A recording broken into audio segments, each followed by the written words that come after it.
সকলকে জয় যিশু। আজকে আমরা জানব সেন্ট টেরেসা বেনেডিক্টা অফ দ্য ক্রসের জীবনী, অর্থাৎ এডিথ স্টাইন। আমরা এডিথ স্টাইনের জীবন ও মৃত্যুর সাক্ষীর সামনে শ্রদ্ধায় নত হই। তিনি ছিলেন ইসরায়েলের এক অসাধারণ কন্যা এবং একই সঙ্গে কার্মেলাইট অর্ডারের এক কন্যা, sister Teresa Benedict of the cross. এমন এক ব্যক্তিত্ব যিনি তার সমৃদ্ধ জীবনের মধ্যে আমাদের শতাব্দীর এক নাটকীয় সংশ্লেষকে একত্রিত করেছিলেন। এটি ছিল এমন এক ইতিহাসের সংশ্লেষ যা গভীর ক্ষতে পরিপূর্ণ, যে ক্ষতগুলি এখনো যন্ত্রণা দিচ্ছে, এবং একই সঙ্গে এটি ছিল মানুষ সম্পর্কে পূর্ণ সত্যেরও এক সংশ্লেষ। এই সমস্ত কিছু একটি একক হৃদয়ের মধ্যে এসে মিলিত হয়েছিল, যে হৃদয় অস্থির ও অপূর্ণই থেকে গিয়েছিল যতক্ষণ না সে ঈশ্বরের মধ্যে স্বস্তি খুঁজে পেয়েছিল। 1987 সালের 1 মে কেলনে এডিথ স্টাইনকে ধন্যা ঘোষণা করার সময় পোপ জন পল দ্বিতীয় এই কথাগুলি বলেছিলেন।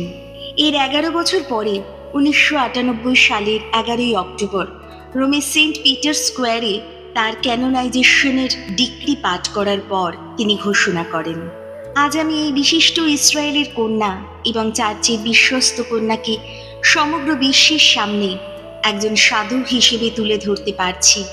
আজ তখনকার মতোই আমরা এডিথ স্টাইনের স্মৃতির সামনে শ্রদ্ধায় নত হই এবং তার সেই অদম্য সাক্ষ্যের কথা ঘোষণা করি যা তিনি তার জীবনের সময় এবং বিশেষ করে তার মৃত্যুর মাধ্যমে দিয়েছেন।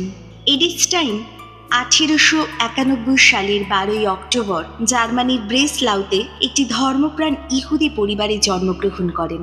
11 সন্তানের মধ্যে তিনি ছিলেন সর্বকনিষ্ঠ, তাই তিনি তার মায়ের কাছে অত্যন্ত প্রিয় ছিলেন।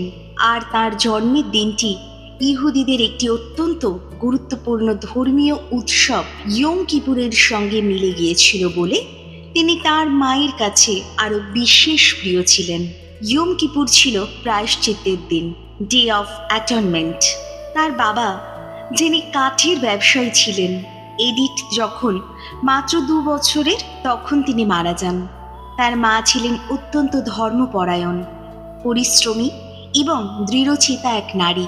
এখন তাকেই পরিবারের দেখাশোনা এবং পরিবারের বিশাল ব্যবসার দায়িত্ব নিতে হয়েছিল, কিন্তু তিনি এডিথের ঈশ্বর বিশ্বাস ধরে রাখতে সফল হননি। প্রায় 14 বছর বয়সে এডিথ একজন নাস্তিক হয়ে উঠেছিলেন। তিনি স্বীকার করেছিলেন, আমি সচেতনভাবে এবং ইচ্ছাকৃতভাবে প্রার্থনা করা বন্ধ করে দিয়েছিলাম।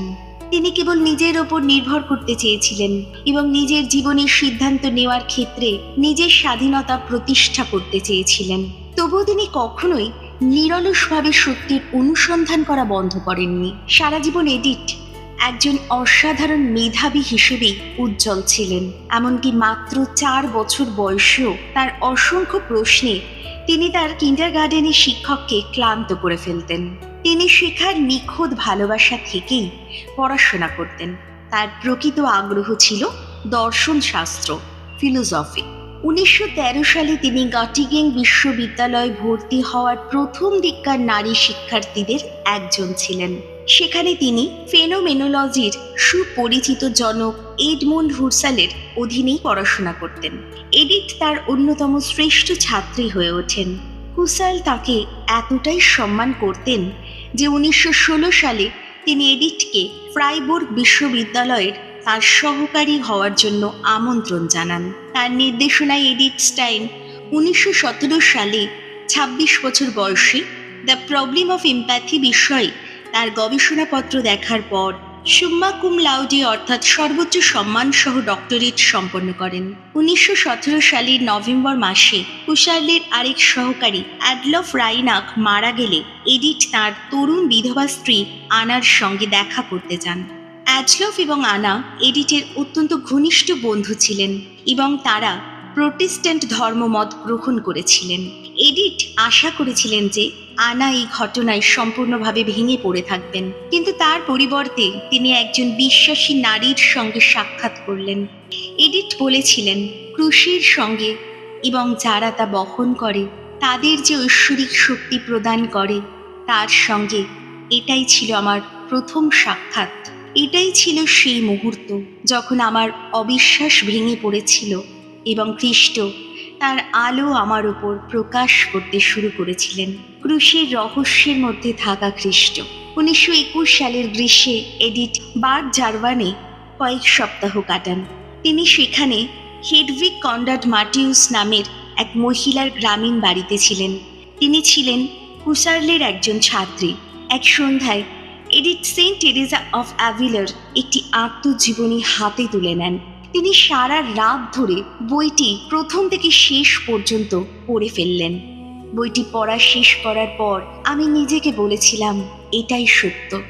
1922 সালের নববর্ষের দিনে এডিথ বাপ্তিস্ম গ্রহণ করেন। 2রা ফেব্রুয়ারি যিশুর নিবেদন পর্বের দিনে তাকে দৃঢ়ীকরণের ধর্ম সংস্কার দেওয়া হয়। আমি যখন 14 বছরের মেয়ে ছিলাম তখন আমার ইহুদি ধর্ম পালন করা ছেড়ে দিয়েছিলাম এবং ঈশ্বরের কাছে ফিরে না আসা পর্যন্ত আবার নিজেকে ইহুদি বলে অনুভব করতে শুরু করিনি। এই মুহূর্ত থেকে তিনি দৃঢ়ভাবে বিশ্বাস করতেন যে তিনি শুধু আত্মিকভাবে নয়, রক্তের মাধ্যমেও খ্রিস্টের অন্তর্ভুক্ত। ধর্মান্তরের পর তিনি সোজা ব্রেসলাউতে তার মায়ের কাছে যান। মা, আমি একজন ক্যাথলিক, তিনি বললেন। তার মা তা মেনে নিতে পারলেন না, তাই তিনি ভেঙে পড়লেন এবং কাঁদতে লাগলেন। হেডভিগ লিখেছিলেন, দেখো, এমন দুজন ইসরায়েলীয় যাদের মধ্যে কোনো ছলনা নেই। ধর্মান্তরের পরপরই এডিথ কার্মেলাইট অর্ডারে যোগ দিতে চেয়েছিলেন। তাকে আরও 12 বছর অপেক্ষা করতে হয়েছিল। তার আধ্যাত্মিক পথপ্রদর্শকেরা তাকে পরামর্শ দিয়েছিলেন যেন তিনি শিক্ষকতা, লেখালেখি এবং নারীদের বিভিন্ন বিষয় নিয়ে কথা বলার কাজে তার প্রতিভা ব্যবহার করেন। 1931 সালের ইস্টার পর্ব পর্যন্ত তিনি স্পিয়ারের সেন্ট ম্যাগদালেন কনভেন্টে, ডমিনিকান স্কুল এবং শিক্ষক প্রশিক্ষণ কলেজে জার্মান ও ইতিহাস পড়াতেন। তিনি কার্ডিনাল নিউম্যানের চিঠি ও ডায়েরি এবং সেন্ট থমাস আকুইনাসের ডিসপিউটেড কোয়েশ্চেন্স অফ ট্রুথ, সত্য সম্পর্কে বিতর্কিত প্রশ্নসমূহ অনুবাদ করেন। তিনি অধ্যাপকের পদ পাওয়ার জন্য ব্যর্থভাবে চেষ্টা করেছিলেন। 2টি বিষয় তার পথে বাধা হয়ে দাঁড়িয়েছিল। তিনি একজন নারী ছিলেন এবং তিনি ইহুদি ছিলেন। 1933 সালে নাজিবাদের অন্ধকার জার্মানির ওপর ছেয়ে পড়ে। নাৎসিদের আরিয়ান আইন এডিথের পক্ষে আর শিক্ষকতা চালিয়ে যাওয়া অসম্ভব করে তোলে। তিনি কোলোনের কার্মেলাইট কনভেন্টে প্রবেশ করার সিদ্ধান্ত নেন। এডিথ স্টাইন তার মা এবং পরিবারের কাছ থেকে বিদায় নিতে ব্রেসলাউতে যান। বাড়িতে তার শেষ দিনটি ছিল তার জন্মদিন, 12ই অক্টোবর। সেটি একই সঙ্গে টাবেরনাকলসের পর্বের শেষ দিনও ছিল। তিনি তার মায়ের সঙ্গে সিনাগগে যান। তার মা তীব্রভাবে সেদিন কাঁদছিলেন। 2 দিন পরে 14ই অক্টোবর 1933 সালে এডিথ কোলোনের কার্মেলাইট কনভেন্টে প্রবেশ করেন। 15ই এপ্রিল 1934 সালে তিনি ধর্মীয় পোশাক গ্রহণ করেন, অর্থাৎ হ্যাবিট। এখন তিনি sister Teresa Benedicta of the cross হয়ে উঠলেন। তার ঊর্ধ্বতন কর্তৃপক্ষ তাকে তার দর্শন শাস্ত্রের লেখালেখি চালিয়ে যেতে উৎসাহিত করেন। তিনি তার প্রধান গ্রন্থ ফাইনাইট অ্যান্ড ইটারনাল বিং, সসীম ও চিরন্তন সত্তা রচনা করেন।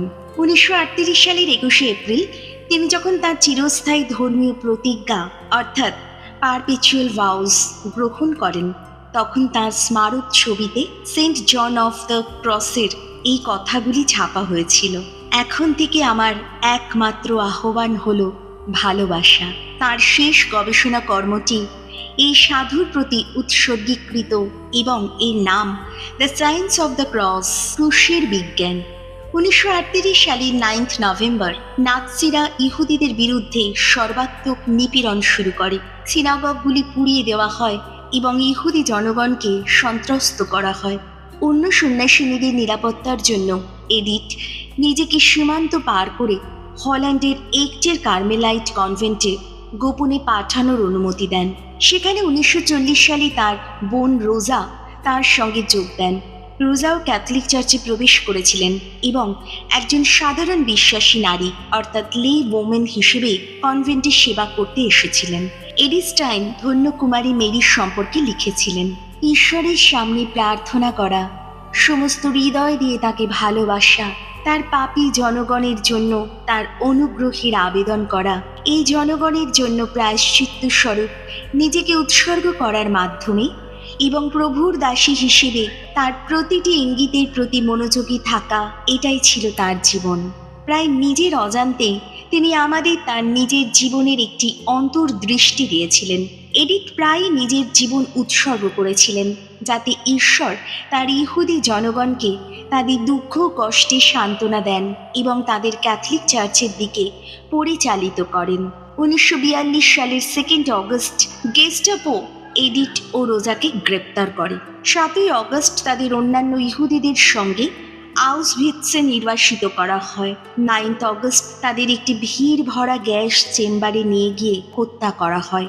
এডিথ স্টাইন এমন এক আলোকবর্তিকা হিসেবে উজ্জ্বল হয়ে ওঠেন যিনি এই শতাব্দীকে কলঙ্কিত করা ভয়াবহ অন্ধকারের মধ্যে তার আলো ছড়িয়ে দেন। শহীদ Saint Teresa Benedicta of the ক্রসের মধ্যে এত বহু পার্থক্য এসে মিলিত হয়েছে এবং শান্তিতে সমাধান হয়েছে। পোপ জন পল দ্বিতীয় তার ক্যানোনাইজেশনের দিনে এই কথা স্মরণ করেছিলেন এবং আরও বলেছিলেন, ন্যায় বিচার ও মানব মর্যাদার জন্য যারা কষ্টভোগ করছেন তাদের সকলকে আমি ঈশ্বরের সামনে তার প্রার্থনার হাতে সমর্পণ করছি। তার ক্যানোনাইজেশনের ঠিক 1 বছর পরে 1999 সালের 1 অক্টোবর পোপ জন পল দ্বিতীয় এডিথ স্টাইনকে সেন্ট ক্যাথরিন অফ সিয়েনা এবং সেন্ট ব্রিজেট অফ সুইডেনের সঙ্গে কো প্যাট্রনেস অফ ইউরোপ ঘোষণা করেন। তার অ্যাপোলস্টিক লেটারে তিনি লিখেছিলেন, এডিথ স্টাইনকে ইউরোপের সহ পৃষ্ঠপোষক হিসেবে আজ ঘোষণা করার উদ্দেশ্য হল এই মহাদেশের শ্রদ্ধা, সহনশীলতা এবং গ্রহণযোগ্যতার একটি পতাকা তুলে ধরা, যা সমস্ত নারী ও পুরুষকে একে অপরকে বুঝতে এবং একে অপরের মূল্য উপলব্ধি করতে আহ্বান জানায়, যাতে তারা তাদের জাতিগত, সাংস্কৃতিক এবং ধর্মীয় পার্থক্য অতিক্রম করে একটি সত্যিকারের ভ্রাতৃত্বপূর্ণ সমাজ গঠন করতে পারে।